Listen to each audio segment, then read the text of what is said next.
Welcome students and friends. आज हम लोग पढ़ेंगे समन्वय। हम लोग समन्वय जानेंगे। कोऑर्डिनेशन क्या होता है? समन्वय समन्वय को समझने के लिए पहले हम लोग किसी गेम के माध्यम से समझते हैं तो काफ़ी आसान होगा। जैसे कि आप लोग कभी कुछ खेलने के लिए तो जरूर गए होंगे, या फुटबॉल या तो क्रिकेट। गए हैं कि नहीं गए? तो आप लोग को शायद जल्दी समझ में आ जाएगा। गए हैं ना? तो देखिए, मान लेते हैं कि हम लोग कोई खेल खेलने के लिए गए हैं। मान लेते हैं कि हम लोग फुटबॉल खेल रहे हैं, है ना? तो आपको एक लाइन में समन्वय खत्म हो जाएगा, कोऑर्डिनेशन समझ में आ जाएगा। तो फुटबॉल में क्या होता है? दो टीम होता है ना? थोड़ा सा बोरिंग लग रहा है सुनने में, लेकिन थोड़ा धैर्य रखो, समझ में आ जाएगा। तो दो टीम होता है और दोनों को क्या करना है? गोल करना है। तो बहुत सारा खिलाड़ी रहता है ना, चारों तरफ ऐसे फैला हुआ रहता है। बॉल लेके आता है, इसको देता है, ये इसको देता है, ये इसको देता है, ये इसको देता है, फिर ये इसको देता है, फिर इधर गोल मारता है कि नहीं? तो ऐसा भी तो हो सकता था कि एक ही आदमी बॉल ले लेता यहाँ से, आई दौड़ते दौड़ते दौड़ते दौड़ते आता और यहाँ से मार देता, है कि नहीं? तो अकेले अगर कोई खेलता फुटबॉल कि नहीं हमको गोल करना है, ऐसा हम लोग बना लेते एम कि नहीं हम ही गोल करेंगे। बॉल और बॉल के पीछे 22 आदमी दौड़ता है, सबको को गोल करना है। तो फुटबॉल का खेल कभी नहीं होता और कोई टीम कभी नहीं जीतता, है ना? या तो सोचो कि क्रिकेट हम लोग खेलते हैं, तो क्रिकेट खेलते तो क्या होता है ना, फील्डर बॉलिंग करने वाला बॉलिंग कर दिया, हम बॉल नहीं पकड़ेंगे, तो क्या होगा? हर गेंद में चौका चल जाएगा। तो टीम कब जीतता है? टीम तभी जीतता है जब एक बैट्समैन बैटिंग करेगा, बैटर एक बैटिंग करेगा, बॉलर बॉलिंग करेगा, फील्डर फील्डिंग करेगा, कीपर कीपिंग करेगा, तब जाके मैच जीतता है, या तो मैच खेला भी जाता है। उसी तरह फुटबॉल में भी होता है, डिफेंडर है, मिडफील्डर है, गोलकीपर है, तब जाके कहीं खेल हो रहा है। तो सब में क्या बना हुआ है? सब एक दूसरे में रिश्ता लगा हुआ है कि बॉलर बॉल फेंकेगा, कीपर की बॉल पकड़ेगा, फील्डर बॉल पकड़ेगा, थ्रो करेगा, फिर वो पकड़ेगा। आपस में अगर दुश्मनी हो जाता, सोचो क्रिकेट ग्राउंड में, जैसे बचपन में हम लोग खेलते थे तो हो जाता था, हाँ ना हम पकड़ेंगे बॉल, जाने दो। तो अगर वैसा इंटरनेशनल गेम में होता तो कैसा लगता? तो बिल्कुल वही बात है। उन लोग में देखिएगा कि जब भी आप कोई गेम देखते हैं टीवी में, तो सबसे अच्छा जो आपको दिखता है वो उन लोग का है कोऑर्डिनेशन, जिसको हम लोग कहते हैं समन्वय। खेलों के माध्यम से हम लोग समन्वय बहुत अच्छा देख सकते हैं। खेल देखिएगा कि वो नहीं चाह रहा है कि हम ही बनाएंगे रन या हम ही बॉल फेंकेंगे, सब बॉलवा हम ही पकड़ेंगे, ऐसा नहीं। बॉल उधर जाएगा तो उधर पकड़ेगा, फुटबॉल भी इधर जाएगा तो उधर जाएगा।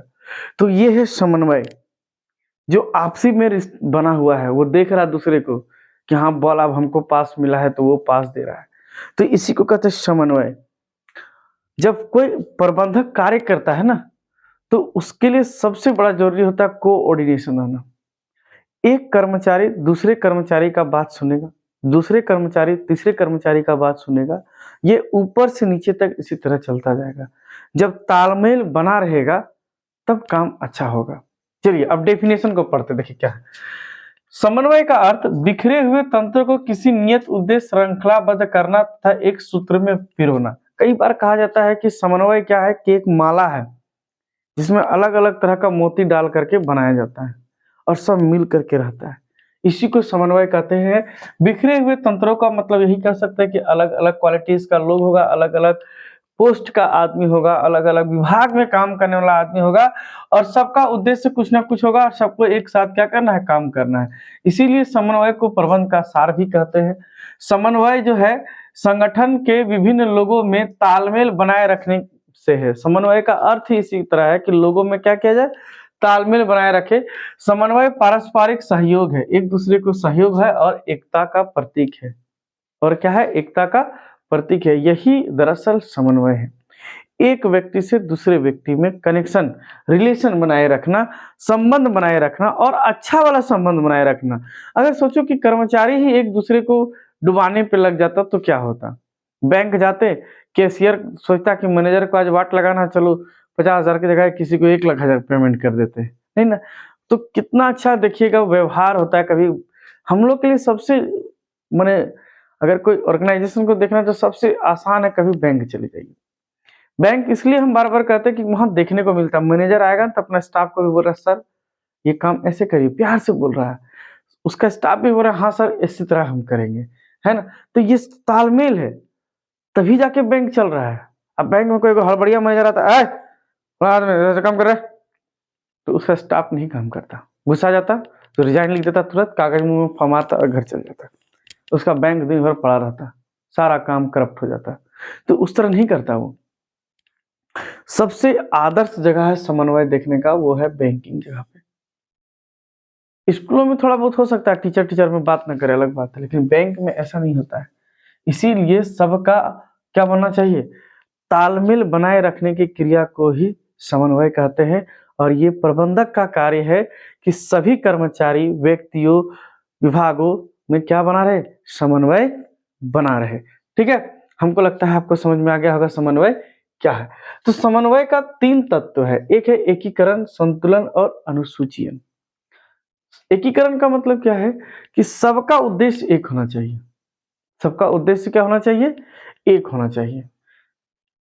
सब एक उद्देश्य के लिए काम करेगा, चाहे वो कर्मचारी छोटा रहे, बड़ा रहे, मध्य रहे, हैवी रहे, जो रहे, है ना। और सबके बीच में संतुलन बना रहे।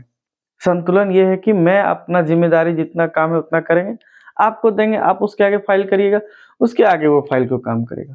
और अनुसूचीयन, अनुसूचीयन का मतलब होता है कि निर्धारित समय और निर्धारित कार्य को कर लेना। तो अनुसूचीयन भी जरूरी है कि निर्धारित समय, निर्धारित टाइम और निर्धारित कार्य, क्योंकि सारा कार्य सब नहीं। अब इंजीनियर को दे देंगे कि जाओ तुम हिसाब करो, तो वो कैसे कर पाएगा, वो अकाउंटिंग का काम नहीं जानता, तो वो तो नहीं कर सकता। तो इसी तरह जिसको जो कार्य मिलता है उसको करके पहुंचा दिया, तो उसको कहते हैं अनुसूचीयन करना। ठीक है, आपको समझ में आ गया होगा। अब है कि ऐसे ही समन्वय का कुछ लाभ होगा, कुछ महत्व होगा।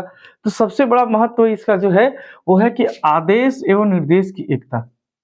जो आदेश मिलेगा एक ही मिलेगा, और उसी आदेश के अनुसार सबको क्या करेगा, काम करेगा। सबको निर्देशन भी एक जैसा मिलता रहेगा। तो यही समन्वय का खासियत है। परिवार में समन्वय बहुत ज्यादा जरूरी है। फैमिली है ना, घर में सबका फैमिली है, हमारा भी है। तो फैमिली में भी कोऑर्डिनेशन होना बहुत जरूरी है। अगर फैमिली में कोऑर्डिनेशन ना हो, समन्वय ना हो, तो फैमिली बहुत जल्दी बिखर जाता है। क्यों बिखरेगा, सीधी सी बात है, तालमेल नहीं होता है। और आप लोग शायद कहीं देखेंगे आसपास में कि तालमेल जैसे बिगड़ा, कुछ नहीं होगा। तो आदेश और निर्देश की एकता होनी चाहिए, क्योंकि समन्वय का सबसे खास बात यही है कि आदेश एक होना चाहिए और निर्देश भी कितना होना चाहिए, एक होना चाहिए। और विविधता में एकता, विविधता का मतलब है कि एक ऑफिस, एक ऑर्गेनाइजेशन, एक संगठन में विभिन्न प्रकार के लोग आकर के बसे होते हैं, और सबको एक ही रूप में काम करना होता है, उसमें एकता दिखाई देती है। इसीलिए इसको विविधता में एकता कहते हैं। कुल उपलब्धि में वृद्धि, जब समन्वय अच्छा होगा तो काम बहुत अच्छा होगा, और काम अच्छा होगा तो वृद्धि होगा, वृद्धि होगा तो विकास होगा। समझ गए। उच्च मनोबल, जब समन्वय बहुत बेहतर हो ना, तो सबका मनोबल बहुत हायर होता है।